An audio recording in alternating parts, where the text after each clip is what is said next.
He lay on the cold, worn-out stretcher in the hospital hallway for 8 long hours, ignored by everyone around him.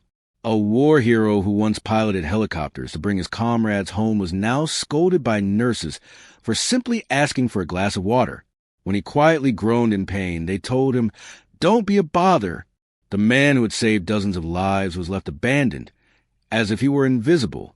But what the hospital didn't expect was that he still had brothers in arms who hadn't forgotten him.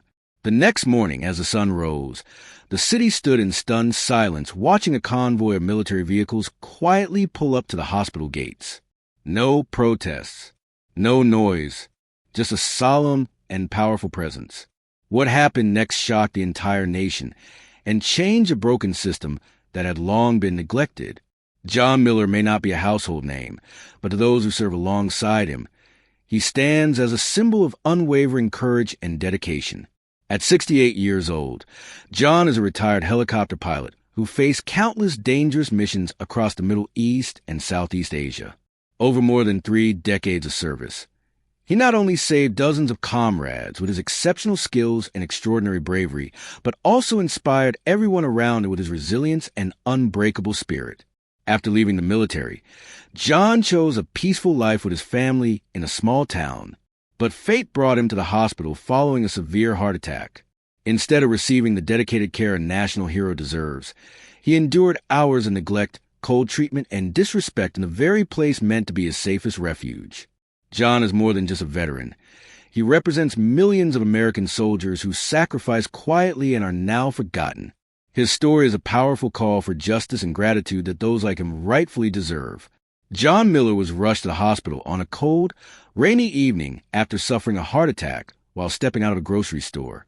The ambulance took over 20 minutes to arrive, and once he was admitted, he was placed on an old stretcher and pushed into a cramped hallway because the ER is full. He groaned in pain, his hand trembling as he clutched the stretcher rail, sweat pouring from his face, but no one looked back at him a second time.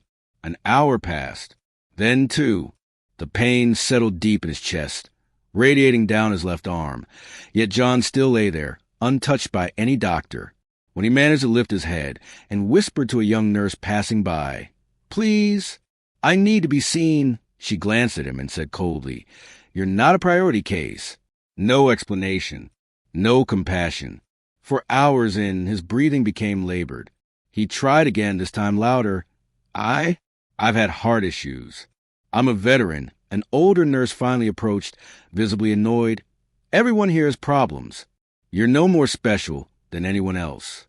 Don't make a scene." Her words cut deeper than the pain in his chest.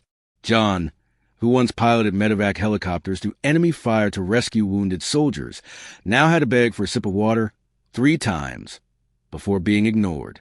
When he tried to sit up, 2 passing nurses muttered something under their breath and giggled, as if this trembling old man was a joke to end their shift on.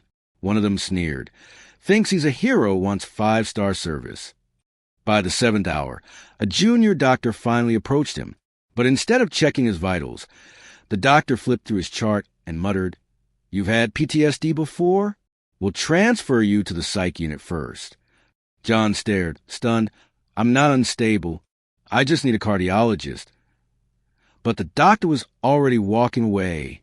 8 hours after being admitted, he was finally moved to a room, not because a specialist was available, but because there was a free bed in the observation wing of the psychiatric unit. No one asked if he consented.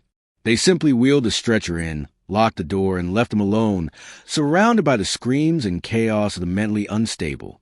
The man who once pledged to serve and die for his country, who kept his composure in the face of enemy fire, now curled up on a hospital bed, not crying from pain, but from humiliation. He said nothing more. Something inside him had shattered. News of John Miller's mistreatment spread, like wildfire. A young nurse, deeply disturbed by the inhumane treatment she had witnessed, secretly recorded a video of John lying in pain in a hallway, ignored and insulted. She sent it to a local veterans group. Within 3 hours, the footage reached Lieutenant Colonel Eric Dawson, a high-ranking officer at a military base not far from the hospital. As he watched the clip, his hand clenched and his eyes turned ice cold.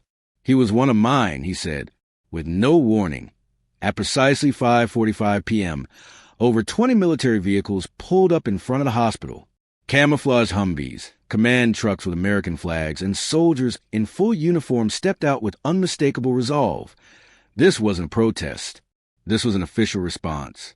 The hospital fell into chaos. Medical staff scrambled to alert administrators. Security guards nervously tried to stop the convoy, but were gently pushed aside. Lieutenant Colonel Dawson entered the lobby, his gaze sharp as a blade. He held up his military ID and said just one sentence. "We're here for Lieutenant John Miller, the hero you left to rot." No one dared stop them. A team of soldiers marched straight to the psychiatric wing, where John had been unlawfully detained. They broke the lock and lifted him from the bed with firm but respectful hands. John, still weak and disoriented, looked up at the familiar uniforms around him and whispered, "Eric, you remember me?"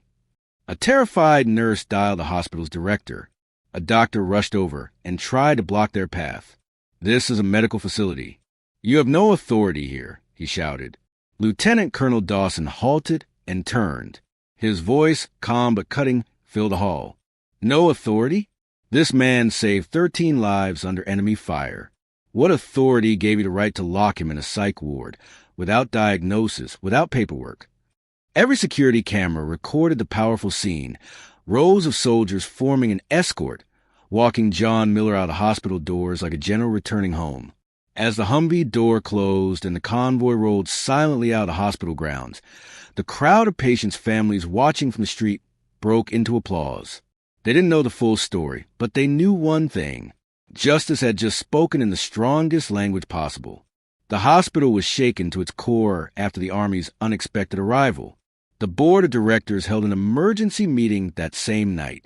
Nurses who had once laughed at John now kept their heads down, some hurrying to the parking lot to avoid the cameras that had already begun swarming the premises. Hospital Director Gerald Tate, the man who had signed off on John's transfer to the psychiatric wing without a proper diagnosis, was summoned for questioning the very next morning. Local media erupted with headlines. War hero abused, military intervenes, veteran left to suffer in silence. Social media exploded. Fellow soldiers who had once fought alongside John shared old photos and memories of the man who always volunteered for the most dangerous missions. One elderly woman who ran a small grocery store near the hospital tearfully told a reporter, "I once saw him help an old man cross the street in the rain, and now they treat him like garbage." Outside the hospital gates, people began leaving flowers, American flags, and handwritten signs that read, "We're sorry, John." Veterans in wheelchairs arrived from neighboring states. Not to protest, but simply to sit in silence and stare at the hospital, a living reminder of what this country owed its defenders. 3 days later, the hospital held a press conference. But the moment the director took the podium, his voice was drowned out by chants from the crowd. "Give back the soldiers' honor. Respect those who served." The hospital's spokesperson trembled as she spoke. "We sincerely apologize and promise a full internal investigation." But to the public, the apology came far too late, because dignity can't be restored with a press release. And a soldier like John Miller deserves far more than just an apology. We may not have known John Miller before today, just a veteran quietly living in the shadows. But the way he was treated made society reflect. Silence can sometimes mean complicity in injustice. He doesn't seek praise or honor. All he wants is basic respect for a human being, especially one who sacrificed for our peace. This story is not just about a hospital or a soldier. It's a reminder that gratitude isn't reserved for holidays, but must be shown in every action, every glance, and every word, every day. If you watched this far, please share this story so no soldier is ever forgotten. And if you believe in justice and gratitude, don't forget to subscribe and help us spread the values worth remembering. If you believe that every soldier deserves respect, please share this video, and subscribe so you won't miss these truly touching stories.